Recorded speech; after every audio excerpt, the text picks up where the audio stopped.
बोलिए सत्यनारायण भगवान की जय। शांताकारं भुजगशयनं पद्मनाभं सुरेशं विश्वाधारं गगनसदृशं मेघवर्णं शुभांगं लक्ष्मीकान्तं कमलनयनं योगिविद्यानगम्यं वन्दे विष्णुभवभयहरं सर्वलोकैकनाथं। श्री विष्णु भगवान की जय। सतयुग में एक बार संसार पर दया करने वाले नारद जी अनेक लोकों में घूमते हुए शिवलोक पहुँचे।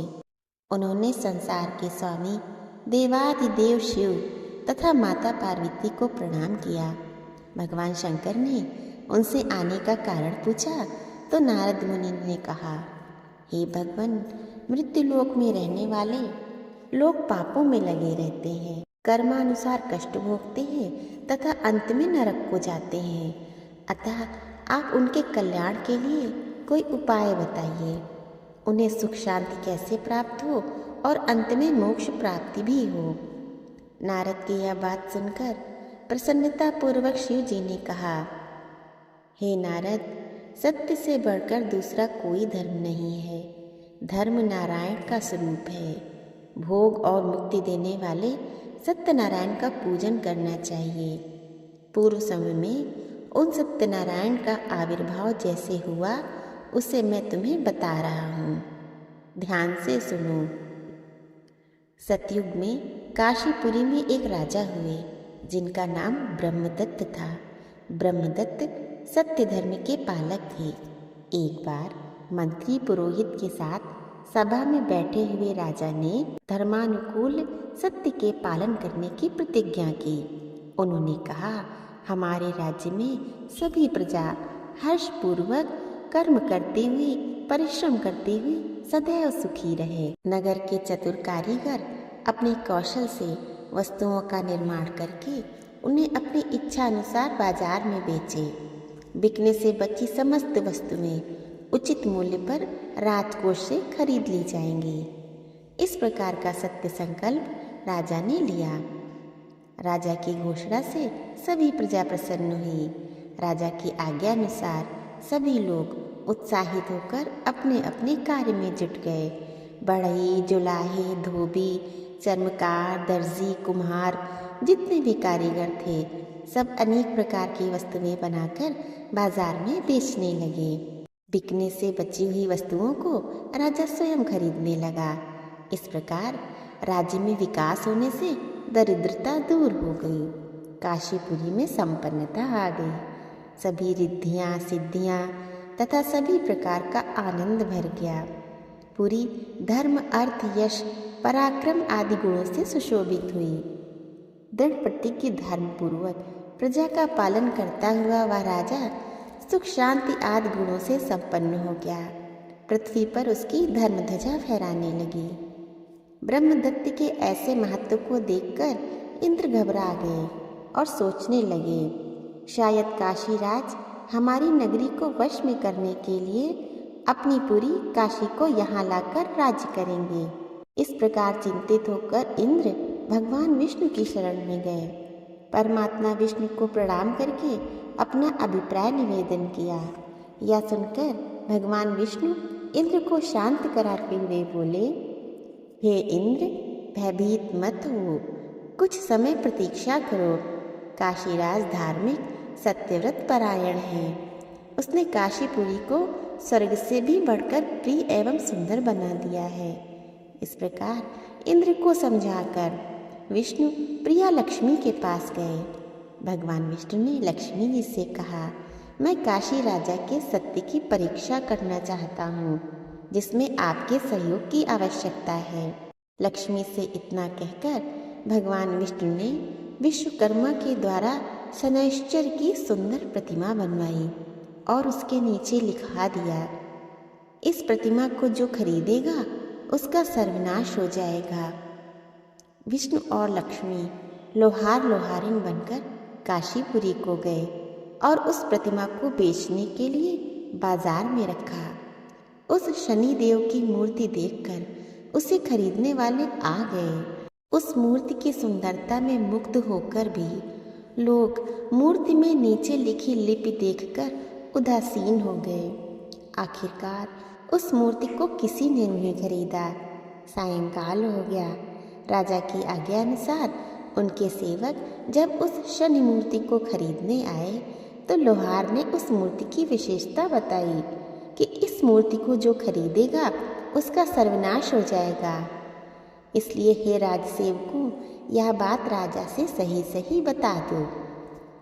राजा के सेवकों ने जाकर राजा से वह बात कही। दृढ़ प्रतिज्ञ राजा ब्रह्मदत्त अपनी सत्य प्रतिज्ञा का पालन करते हुए जरा भी विचलित नहीं हुआ और उस शनि की मूर्ति को खरीद लिया।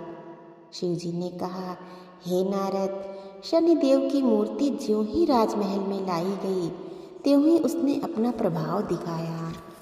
राज लक्ष्मी ने राजा से कहा, आपके भवन में शनि का निवास है, अतः मैं आपको छोड़कर जा रही हूँ। इतना कहकर राजलक्ष्मी राजा को छोड़कर चली गईं। समस्त धन लुप्त हो गया, राजकोष खाली हो गया। इसके बाद धर्म ने आकर राजा से कहा, आप धनहीन हो गए हैं, अतः धर्म कार्य कैसे होगा? मैं भी इस पुरी को छोड़कर जा रहा हूँ। इस प्रकार राजा की रिद्धि सिद्धि आदि सभी गुण क्रमशः राजा को छोड़कर चले गए। यश और तेज भी नष्ट हो गया। राजा कोढ़ी और अंधा हो गया।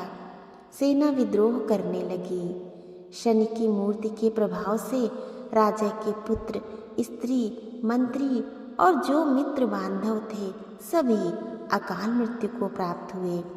उस समय व्याकुल तथा सत्य से न डिगने वाले उस राजा ब्रह्मदत्त के समीप आकर नमस्कार करके सत्य ने आदर पूर्वक कहा, हे राजन, तुम्हारी यह दुर्दशा मैं नहीं देख सकता, अतः अब मैं तुमको छोड़कर जाना चाहता हूँ। उस समय व्याकुल तथा सत्य से न डिगने वाले उस राजा ब्रह्मदत्त के समीप आकर नमस्कार करके सत्य ने आदर पूर्वक कहा, हे राजन, तुम्हारी यह दुर्दशा मैं नहीं देख सकता, अतः अब मैं आपको छोड़कर जाना चाहता हूँ।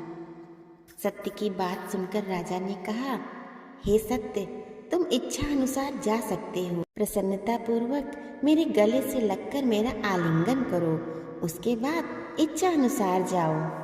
ब्रह्मदत्त की बात सुनकर प्रसन्नता के साथ सत्य ने राजा को गले लगाकर आलिंगन किया। उस समय बुद्धिमान काशीराज ने अपने कोढ़ युक्त दोनों हाथों से सत्य को भली भांति दबाकर पीटना प्रारंभ किया और कहने लगे, हे मित्र, तुम्हारे संकल्प की रक्षा में हमारा सर्वस्व लुट गया और तुम भी हमें छोड़कर जाना चाहते हो। तुमने हमें इतना निरीह कैसे समझ लिया? मैं तुम्हारा बल देखता हूँ कि कैसे तुम हमारे हाथों से निकल कर जाते हो।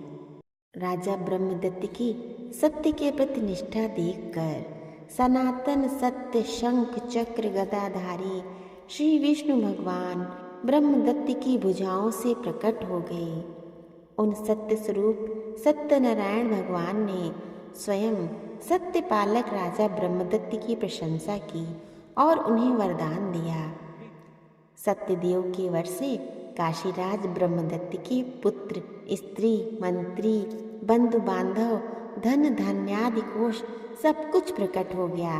राजा भी पूर्ववत स्वस्थ हो गए। राजा को राज सिंहासन पर बैठाकर श्री विष्णु भगवान सत्यनारायण अंतर ध्यान हो गए। इसके बाद सत्यव्रत राजा ब्रह्मदत्त पुनः राज्य करने लगे। बहुत समय तक राज्य सुख भोग कर अंत में सत्यपुर को चले गए। इस प्रकार शिव के मुख से भगवान विष्णु के सत्यनारायण रूप में प्रकट होने की कथा सुनकर देवर्षि नारद परम प्रसन्न होकर शिव तथा पार्वती को प्रणाम करके इच्छा अनुसार आकाश मार्ग को चले गए। इस परम पवित्र रहस्य को जो सुनता है और सत्यव्रत का पालन करता है वह चिरकाल तक पुत्र धन धान्यादि सुख भोग कर अंत में सुखपूर्वक सत्यलोक को प्राप्त होता है। बोलिए श्री सत्यनारायण भगवान की जय।